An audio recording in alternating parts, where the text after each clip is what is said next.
The clavicles, commonly known as the collarbones, are a pair of long bones located between the sternum and the scapulae. They lie just above the first rib and play an important role in stabilizing the shoulder by holding the scapula in position. This support allows the arm to hang freely away from the thorax and enables a wide range of movement.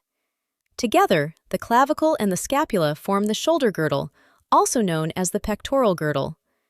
The clavicle forms the anterior part of the shoulder girdle and functions to connect the upper limbs to the axial skeleton on each side of the body. The shoulder girdle also helps transmit forces and physical impacts from the upper limbs to the axial skeleton, which consist of the bones of the head and trunk. At its medial end, the clavicle articulates with the manubrium of the sternum at the sternoclavicular joint.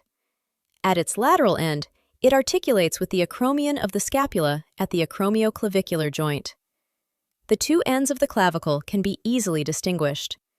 The medial end is rounded or prismatic in shape, while the lateral end is flattened. On the inferior surface of the lateral end, there is a rough ridge known as the trapezoid line, also called the oblique or trapezoid ridge, which serves as the attachment site for the trapezoid ligament. Just medial to the trapezoid ridge is a small, rounded projection called the conoid tubercle, also known as the coracoid tuberosity. This structure lies above the coracoid process of the scapula. The coracoclavicular ligament, which connects the clavicle to the coracoid process, consists of two parts, the trapezoid ligament and the conoid ligament. Anatomically, the clavicle can be divided into three main parts: the medial, sternal end, the shaft, and the lateral, acromial end. The medial end articulates with the clavicular notch of the manubrium of the sternum, forming the sternoclavicular joint. The shaft is divided into two sections, the medial 2/3, which is thicker, and the lateral 1/3, which is thinner. The lateral third has two borders and two surfaces.